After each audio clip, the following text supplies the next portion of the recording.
Here's something most people realize too late. Your salary is designed to keep you functional, not free. You can make 6 figures and still live paycheck to paycheck. That's not a personal failure, it's structural. The system rewards ownership, not effort. Look at the Forbes list. You won't find hardest worker or most hours logged. You'll find founders, investors, landlords, people who own things that generate value while they sleep. Jeff Bezos didn't get rich because Amazon paid him well. He got rich because he owned Amazon. The trap is believing income equals wealth. It doesn't. Income is what you trade your time for. Wealth is what works without you. When you depend entirely on your next paycheck to cover your next bill, you're not building wealth, you're renting your life from your employer. The shift happens when you stop asking, how do I make more? And start asking, what do I own? Own skills that scale, assets that appreciate, and systems that generate cash flow. Until you own something, you're owned by something. Your rent, your car payment, your credit card balance. That's the cycle. And breaking it starts with understanding that salary alone will never be enough. Discipline fails because it requires constant decision-making. Every day you're choosing between saving and spending, investing and delaying. That's exhausting. Systems win because they remove the choice entirely. The wealthiest people don't have better willpower, they have better structures. They automate, they allocate, they decide once and let the system run. That's what the 20-60-10-10 rule does. It's not about earning more right now, it's about directing what you already have with precision. Here's the breakdown. 20% goes to growth, investments, skills, assets that multiply. 10% goes to stability, your emergency buffer, your protection against chaos. 60% covers essentials, the real costs of living, not the inflated ones. And 10% is for enjoyment, guilt-free spending that keeps you sane. This works on $2,000 a month and on $10,000 a month either. The percentages scale, but the structure stays. Most people do the opposite. They spend first, save what's left, and never invest. This flips that. You pay your future first, protect yourself second, live third, enjoy fourth. It's not restrictive, it's intentional. This is where wealth gets built, not through your job, through what your money does after you earn it. The 20% allocated to growth is the difference between working until you're 70 and having options at 50. Pay yourself first. That's an operational strategy. If you wait until the end of the month to invest what's left over, nothing will be left over. We expand spending to fill available resources. The only way to break that is to remove the money before you can spend it. Automate a transfer the day your income hits. Make investing the default, not the afterthought. Time beats amount every single time. A 25-year-old investing $500 monthly until 35, then stopping, will have more at 65 than someone who starts at 35 and invests $500 monthly until 65. That's compounding. Starting now, even small, matters more than waiting to invest big. Now, where that 20% actually goes. This isn't about picking the perfect stock or timing the market. It's about building a diversified foundation across what I call the risk ladder. Starting safe, adding exposure as you grow. Start with high-yield savings accounts and government bonds. Boring, but they protect capital while earning more than traditional savings. Low risk, low return, high liquidity. When you're beginning, preservation matters as much as growth. Next, broad market exposure through index funds and ETFs. This is where most people should park the majority of their growth allocation. You're buying the entire market, not betting on individual companies. The S&P 500 has averaged around 10% annually over the long term. You're not trying to beat the market, you're trying to match it consistently. But here's where it gets interesting. The highest ROI investment isn't financial, it's yourself. High-income skills are the fastest wealth accelerator available.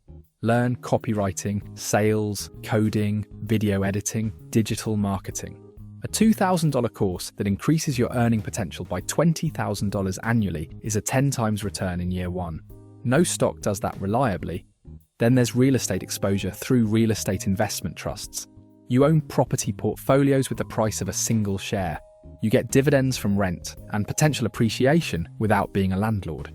It's passive, liquid, and diversified. Stocks come next, but not day trading or chasing meme stocks. You're buying ownership in companies you understand and believe will exist in 20 years. Think boring. Utilities, consumer staples, healthcare. Diversify across sectors. Hold through downturns. Wealth is built by time in the market, not timing it. For those with higher risk tolerance and a solid financial base, online businesses and scalable income streams offer asymmetric upside. A digital product, a service business, content creation, income not tied to your hours. But build your foundation first. Finally, alternative assets, Bitcoin, gold, collectibles, high volatility, high knowledge requirement. Don't invest in what you don't understand. If you can't explain why an asset has value, you're speculating, not investing. Before we go further, if you are enjoying this video so far, consider giving it a like. It really helps the channel and tells YouTube that you're interested in this kind of content. Now let's continue. The smartest investment strategy fails if you don't execute it. Execution isn't about intelligence, it's about removing friction. That's why automation matters more than knowledge. Set up a monthly transfer the day your income hits your account. Not when you remember or when you feel motivated. Automatically. The money moves from checking to investment accounts before you see it, before you mentally allocate it elsewhere. But transferring isn't investing. Cash sitting in a brokerage account earning nothing is wasted potential. The transfer should trigger the purchase. Index funds, ETFs, whatever your strategy is. Automate the entire process. Income arrives, money moves, assets purchased. Now focus on the real lever, earning more. Wealthy people don't obsess over saving an extra 2%. They obsess over increasing income by 20%, 50%, 100%. Learn higher value skills, negotiate raises, build side income, scale your contributions over time. A disciplined system on $4,000 a month is good. The same system on $8,000 a month changes your life. Most people think they have a money problem. They don't. They have a stability problem. One car repair becomes a credit card balance. One medical bill derails 6 months of progress. It's not that they're bad with money, it's that they're one emergency away from financial collapse. That's what the first 10% solves. This isn't an investment. It's not supposed to grow aggressively. It's protection. It's the buffer that prevents you from liquidating your growth assets at the worst possible time. When the market drops 30% and you need $3,000 for an emergency, you're not forced to sell at a loss. You pull from stability. Here's how to calculate it. Add up your monthly essential expense. Rent, utilities, groceries, insurance, minimum debt payments. Multiply that by 5 or 6. That's your target. If you spend $2,500 a month on essentials, you need $12,500 to $15,000 sitting in this fund. Where do you keep it? Somewhere with immediate liquidity, zero volatility, and a small but reliable yield. High-yield savings accounts are ideal. You're earning 4% to 5% right now, in many cases, which at least keeps pace with inflation. Money market funds work too. The point is accessibility without risk. Building this takes time, and that's fine. Automate small transfers. Even $100 or $200 monthly adds up. But here's the critical rule. The moment you use this fund, you replenish it immediately. Treat it like a loan to yourself that gets paid back before anything else. Some people use micro-saving tools that round up purchases to the nearest dollar and deposit the difference. It's passive, painless, and surprisingly effective over time. This fund won't make you rich, but it will keep you from going broke when life happens. And life always happens. This is where most people lose the game without realizing they're playing it. They get a raise and immediately upgrade their apartment. They finance a nicer car because they deserve it. Income goes up, lifestyle goes up, and somehow they're still stressed about money. That's lifestyle inflation, the silent wealth killer. Looking rich and being wealthy are opposites. One is about appearance, the other is about options. The person driving the leased BMW with $400 in their savings account isn't winning. They're performing. And performance is expensive. The 60% rule forces clarity. What are true essentials? Housing, food, transportation, utilities, insurance? That's it. Everything else is a luxury disguised as a necessity.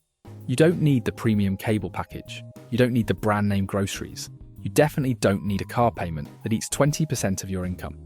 Living below your means isn't deprivation, it's strategy. When you cap essentials at 60%, you're forced to make smarter decisions. You start asking, do I need a bigger place, or do I want to impress people I don't like? That shift from spending mindset to earning mindset changes everything.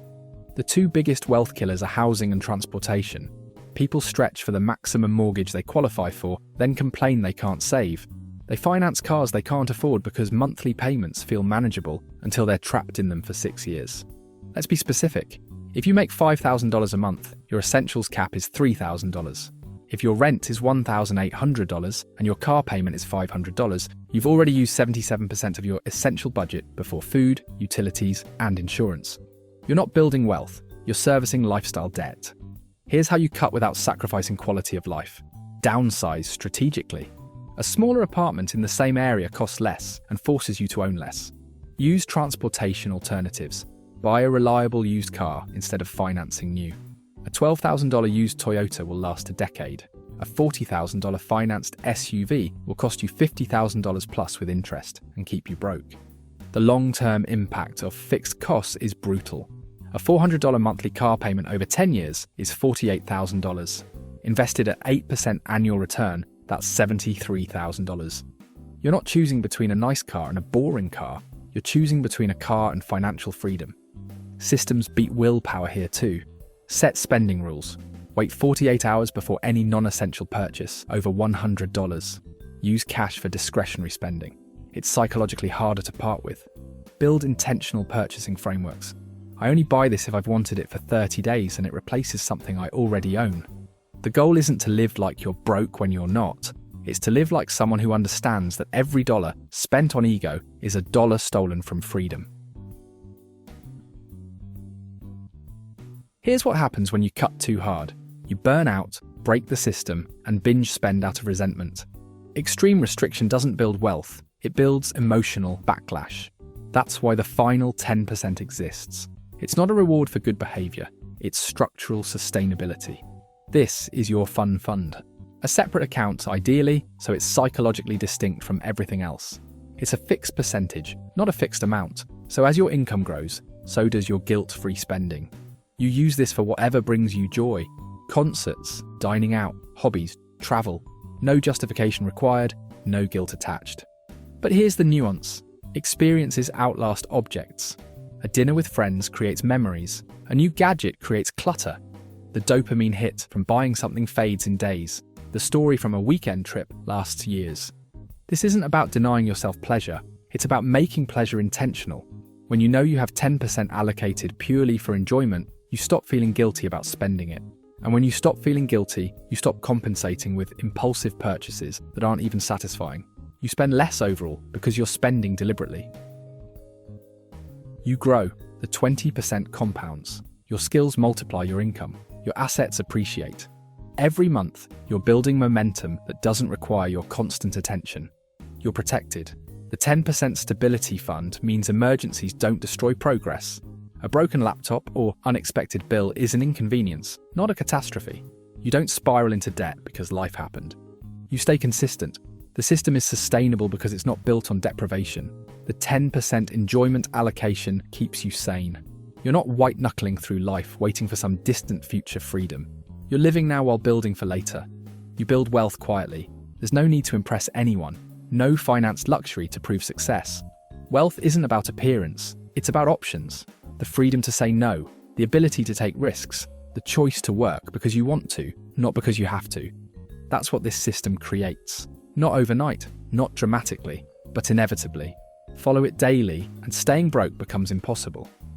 If this video helped you somehow, take a second to hit the like button. It really supports the channel. And if you're ready to make decisions that actually compound, subscribe for more videos like this. Thank you for watching.